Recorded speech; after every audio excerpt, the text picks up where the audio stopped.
que nós estamos falando aqui é um assunto muito forte e não é para todos. Quando eu digo não é o assunto você pode pegar, pode absorver, mas não são todos os que vão ser usados como essas rodas. Aí é que tá. Tem gente que vai ser salvo sem, sem no caso, avançar com esse evangelho, sem correr para o norte, para o leste, para o sul, sim, vai ter gente que sim. Mas vai ter gente que vai ser usado. Por isso que quando a gente vê esse trono de Deus, muito bem desenhado, aqui apresentando 24 anciões, quatro seres viventes, a gente não pode desconectar da igreja. Porque lá em Apocalipse 11, quando vai falar das duas testemunhas, primeiramente o que vai ser apresentado antes de qualquer coisa é o seguinte: vi o santuário no céu e aqueles que estão lá habitando. Praticamente isso. Versículo 1. Entendeu? E foi medido. Esse povo está sendo medido.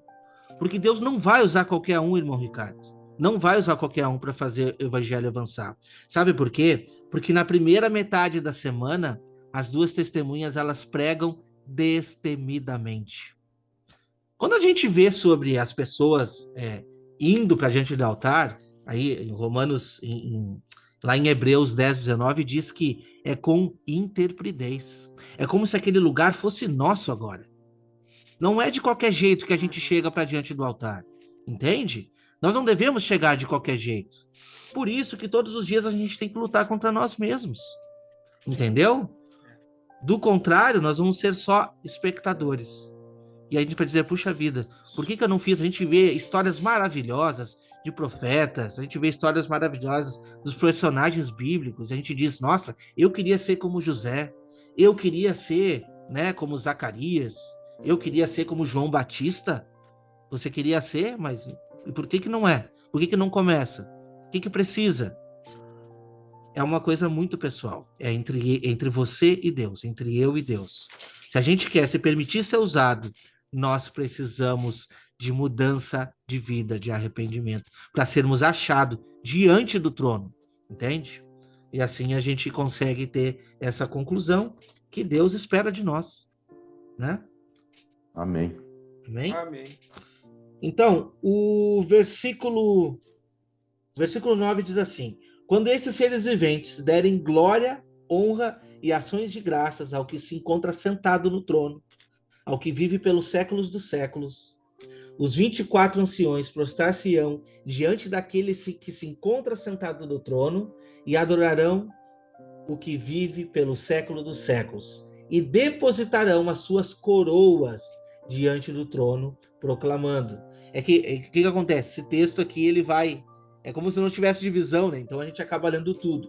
Tu és digno, Senhor Deus nosso, de receber glória, honra e poder, porque todas as coisas tu criastes, sim, por causa da sua vontade, vieram a existir e foram criadas. O que os irmãos podem trazer? Versículo 9. Bom, eu acho interessante, né, essa exposição da adoração, do louvor dada ao Senhor, tanto pelos quatro seres viventes, como também dos 24 anciãos, que isso aponta para aquilo que a igreja deve exercer, hoje e até a consumação dos séculos. Uma vida plena de uma perfeita adoração. E quando a gente trata aqui de adoração, é um estilo de vida. Muitos associam isso somente com a música, com o louvor, e não é isso, né? Adoração é uma vida totalmente entregue ao Senhor. Tudo aquilo que eu faço, né? Eu dou graças, eu dou glória a Deus por tudo aquilo que eu faço. Todas as minhas atividades, todos os meus afazeres deve ser realizada para a glória do Senhor. E essa glória do Senhor, essa adoração, ela é tão importante porque ela vai servir de incenso que serão colhidos, né, pelos 24 anciãos, por exemplo. Né? Cada um terá uma taça com o incenso. E os 24 anciãos também vão ter harpas nas mãos. Os 24 anciãos colocam a coroa como gesto de adoração ao Senhor. Você vê que tem tantos elementos que apontam para a igreja, as vestes brancas, os tronos, ou seja, apontando qual é a realidade que a igreja vai exercer nos últimos dias e também na eternidade, né? E desde já, nós que queremos nos posicionar como reis e sacerdotes, segundo a ordem de Melquisedeque, precisamos desde já nos posicionar nessa adoração genuína que o Senhor espera, e ele percorre a terra procurando os verdadeiros adoradores. Amém. Irmão Wagner. Amém. Glória a Deus. Ele mencionou aí reis e sacerdotes. Olha que texto interessante que você mesmo leu, Wagner, de Apocalipse 5, conectando com os 24 anciãos. Os 24 anciãos se vestem de branco, fazendo uma alusão a sacerdócio, e eles têm coroas e são reis. E olha só que interessante, Apocalipse 5, a partir do verso 6. Depois vi um cordeiro que parecia ter estado morto, em pé, no centro do trono, cercado pelos 4 seres viventes e pelos anciãos. Ele tinha 7 chifres e 7 olhos, que são os 7 Espíritos de Deus enviados por toda a terra. Ele se aproximou e recebeu o livro da mão direita daquele que estava sentado no trono. Ao recebê-lo, os 4 seres viventes e os 24 anciãos prostraram-se diante do cordeiro. Cada um deles tinha uma harpa e taças de ouro cheias de incenso, que são as orações dos santos. Uma conexão maravilhosa entre música e oração. Interessante, lembrei até do apóstolo Paulo e Silas, que estavam na prisão em Atos 16, né? Lá eles, no meio daquela grande tribulação, eles cantavam louvores e oravam. Cantaram louvores e oraram. E, de repente, um terremoto, olha as conexões, né? As orações chegavam até a mão do anjo e Deus derramava da taça para a terra e houve vozes, relâmpagos, terremotos, né? Está Apocalipse 8 isso. Então as conexões são tremendas. Aí cada um deles tinha uma harpa e taças de ouro cheias de incenso, que são as orações dos santos. E eles cantavam um cântico novo. E aqui fala dos 24 anciãos, de forma tremenda, como reis e sacerdotes, né? Tu és digno de receber o livro, de abrir os selos, pois foste morto, e com o teu sangue compraste para Deus gente de toda tribo, língua, povo e nação. Olha aí, os 24 anciãos, os 24 horas vezes 6.000 anos, todo o povo salvo desde Adão, né? 144 mil são conectados também. E olha só, e tu os constituíste reis, os 24 anciãos têm coroas, e sacerdotes, vestes brancas, e reinarão sobre toda a terra. A igreja pronta para reinar. Então, de fato, a conexão com a igreja é algo tremendo. Eu estava meditando agora acerca do ancião de dias em Daniel 7, né? Uhum. O Pai é um ancião de dias, Jesus Cristo também chega ao Pai como um ancião de dias, e nós somos o quê? Anciãos do ancião. Lembra que Jesus falou para Pedro, Pedro, tu és pedra, pedaços dessa pedra, da rocha que eu sou, e sobre esta pedra edificarei a minha igreja. Então nós somos pedras da pedra maior que é Cristo, nós somos pequenos cristos do Cristo glorioso, nós somos anciãos do ancião de dias. E, de fato, meus irmãos, nós precisamos compreender que nós temos uma missão sublime e maravilhosa, né? Isaías, quando foi arrebatado em espírito, ele viu a glória do Senhor, e ali o ministério de Isaías foi um outro ministério. Ele cumpriu seu ministério com uma eficácia maravilhosa, porque ele teve que repreender o povo. Ezequiel também, ele teve que comer o livro. Em Apocalipse é revelado que o livro ele é doce na nossa boca, mas é amargo no nosso ventre. Em Apocalipse 10, o que Deus fala? Jesus fala por intermédio do anjo para João: come o livro e é necessário que profetize novamente. Da mesma forma que Ezequiel profetizou contra o povo, vocês também devem profetizar. Em 1 Pedro 4, eu estou lembrando dos textos agora aqui, irmãos. Está escrito que o juízo começa pela casa de Deus. Isso, né? exatamente. Então, de fato, é amargo no nosso ventre, porque nós vamos promover juízos contra os nossos próprios irmãos que estão afastados e que não querem se arrepender. Deixa eu te interromper aqui, depois tu conclui o raciocínio, sim. porque também me veio na cabeça agora, para não perder. A gente vê ali ele apresentando esses 4 seres viventes no capítulo 1 de Ezequiel, e depois no capítulo 2, o que ele tem que fazer? Vai pregar. Tu acha que ele vai pregar para as nações Pregar. que não conhecem? Não. Vai pregar para os da casa de Deus. Começa com Eles não querem te ouvir, mas tu vai pregar. Entendeu? Eles são de dura cerviz, né? Duro semblante, mas eu vou te tornar mais isso aí. duro do que eles. Então, às vezes eu fico assim para mim, sabe? Às vezes a gente recebe algumas críticas e alguma coisa assim, e aí a gente fica pensando, poxa vida, eu tô fazendo a vontade de Deus, por que que tem que ser assim? Mas é assim, não gostou, tudo bem, bola para frente, vamos embora, entende? É isso Porque aí. Deus tem uma missão determinada para nós. Pode concluir, irmão. É isso aí. Aí eu tô lembrando agora que, eu não sei se é Amós ou Miqueias, é escrito lá, eu estou cheio do Espírito do Senhor para poder denunciar, para poder pregar contra os pecados do povo. Né? E eu lembro de Apocalipse capítulo 11, que as duas testemunhas, fogo sai da boca dela e devoram os seus adversários, como aconteceu com Jeremias. Fogo saía da boca de Jeremias e consumia seus adversários como lenha. Então, a limpa começa na casa de Deus. Eu nunca esqueço Jesus na porta do templo lá, né? Expulsando, derrubando as mesas dos cambistas, e ali Jesus estava prestes para ir para a cruz. E há uma associação muito grande entre a primeira vinda e a segunda vinda de Jesus. João Batista foi enviado como precursor de Jesus para preparar o caminho da sua primeira vinda. E no tempo do fim, Malaquias 4, esse espírito de Elias que estava em João Batista estará em nós também, para que possamos preparar o caminho para a volta de Jesus.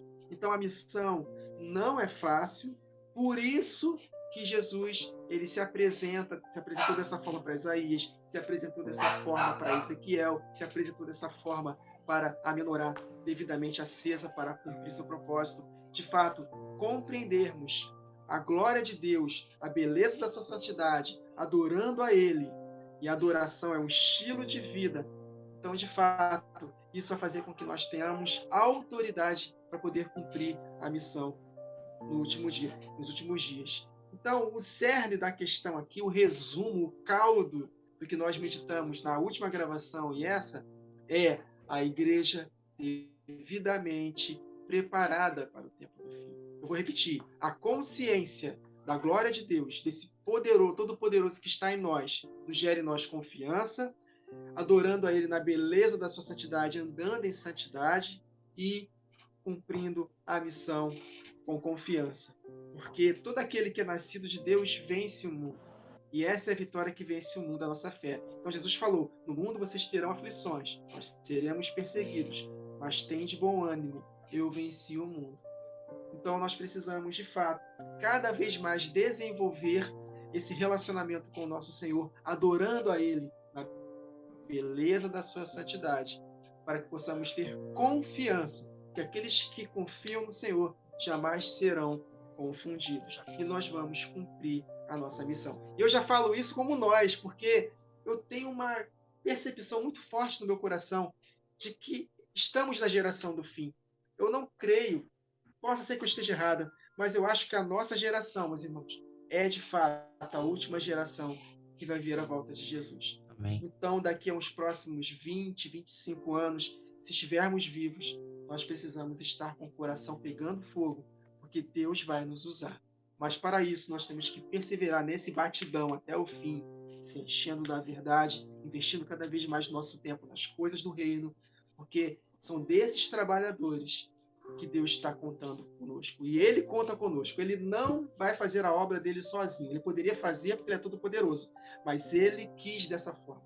Ele conta conosco. Então, meus irmãos, quem está nos ouvindo, a obra é maravilhosa. Quão formosos os pés dos que anunciam as boas novas de salvação. Então, que nós possamos ser sempre abundantes, constantes na obra do Senhor, porque o nosso trabalho não é vão no Senhor. Amém.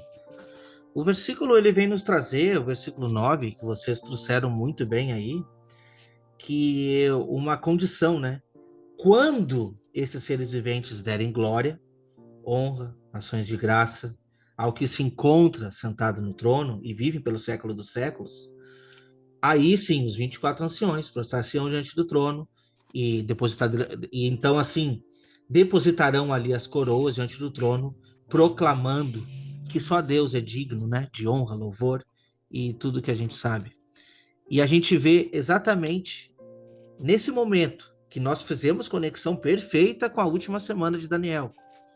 É exatamente nesse momento que a Terra vai estar sendo conduzida para um outro lado. Porque não podemos nos esquecer aqui que o que estará em jogo nos últimos dias é a adoração. Segundo Tessalonicenses nos aponta isso. O anticristo, onde é que ele quer se assentar? No santuário de Deus, sendo como o próprio Deus. Por isso é importante que o irmão Ricardo trouxe muito bem, hoje em dia, que a tecnologia vem para nos roubar esse tempo. Induzindo, né, irmão Ricardo? Induzindo as coisas na mente das crianças, na mente dos adolescentes e na mente dos adultos também, roubando o nosso tempo e induzindo mentiras. Então, o que estará em foco nos últimos dias? A adoração. Para ambos os lados. Ou você vai se render ao trono da besta, ou você vai se render, né, ao trono de Deus. Quem está sendo medido? Quem está diante do trono de Deus. E olha que interessante que a gente está falando aqui e Deus vai revelando para nós, mesmo sem eu ter meditado nesse texto. Os 144 mil, quando a gente vê ali, diz assim, ó, o cordeiro e seus remidos no Monte Sião. Olhei e eis o cordeiro em pé sobre o Monte Sião e com ele os 144 mil, tendo na fronte escrito o seu nome e o nome do seu pai. E ouvi uma voz do céu como voz de muitas águas, representando o quê? A multidão, o povo, né? Como voz de grande trovão, também a voz que eu vi era como de harpista quando tange as suas harpas. E entoava um novo cântico diante do trono, diante dos 4 seres viventes e dos anciãos. E ninguém pode aprender o cântico, senão os 144 mil que foram comprados da terra. Olha que interessante, novamente mostrando esses seres celestiais, né? Meus irmãos, a gente pode ser contado junto a esses seres celestiais, porque o próprio livro de Daniel diz que nós somos como as estrelas do céu, que estão brilhando no firmamento, reluzindo, mas uma glória que não é própria, é a glória de Deus. Entende? Então, esse cântico novo só vai ser aprendido por esses. Por esses. É diferente, entende? Porque esses foram dignos de ser contados diante do trono. Nós não estamos dizendo aqui que quem não está pregando, quem não está cantando, quem não está fazendo a obra avançar, não vai ter chance de salvação. Nós não estamos dizendo isso. O que nós estamos fazendo é trazer um alerta de que Deus precisa de pessoas diante do trono para cumprir a missão. Simplesmente isso. Entende? Então, olha que interessante que diz, né? Que esses mesmos são os que foram redimidos dentre os homens, primícias para Deus e o Cordeiro. Nós ainda vamos chegar aqui nesse capítulo 14, e depois tem outros versos que trazem. Mas a gente consegue ver uma conexão tremenda para coroar com esses 4 seres viventes. E saiba, nós somos contados diante do trono. Nós temos acesso aos céus, acesso ao Santo dos Santos, porque entendemos que esse é o Santo dos Santos. Entendemos isso. E sim, se temos acesso ao Santo dos Santos, também seremos sacerdotes. E aí a gente pode ficar a noite inteira aqui conversando. Por quê? Porque a Bíblia nos traz muitos textos, nos traz ricas palavras para nos introduzir nesses pontos. Mas por enquanto vamos ficar nisso.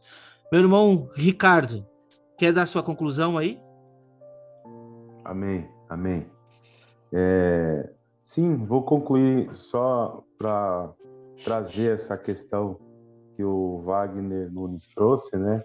Existe o ancião de dias e os demais anciãos, né? Essa eu coloquei no meu hall aqui de comparação, né? Nós temos o Senhor dos Senhores, temos a cabeça e o corpo, temos o sumo sacerdote e os sacerdotes, temos o rei e o dos reis, né? O rei dos reis, e agora o ancião de dias e os demais anciãos. Exatamente. Então, como é bom, né? Nós estarmos unidos, porque nós aprendemos muito quando estamos unidos. A unidade, ele gera isso, né? Ele gera essa edificação, gera esse acréscimo uns para com os outros. E nós precisamos a cada dia mais expor essa realidade que o mundo tenta esconder do povo de Deus. Infelizmente, muitos estão sendo levados por memes, sabe? Eu vejo aqueles memes gospel, são assuntos assim tão complicados, difíceis até de ver, sabe? Pessoas perdendo tanto tempo com gracinhas, com bobeiras, e tem tanta coisa para Deus nos ensinar. Nós precisamos correr atrás do tempo, forjar realmente, né, as nossas armas espirituais para uma batalha que está aí. E nós enxergamos ao nosso redor. Eu vi a mensagem aí do Wagner Nunes a respeito do 1 contra 400, um profeta contra 400. Muito E às boa. vezes nós nos sentimos dessa forma, né? As pessoas olham para nós assim, meio que desconfiadas. Esse rapaz fala umas coisas estranhas, esquisitas, não sei não, meio né, estranho. Mas é isso, faz parte da obra. O Senhor está levantando seus atalaias. Eu quero me posicionar como atalaia do Senhor. Estou buscando, estou estudando, estou orando, preciso avançar ainda mais. Eu vejo o quanto que eu preciso avançar. Olha só, Paulo e Silas, figura das duas testemunhas que o Wagner Nunes trouxe hoje.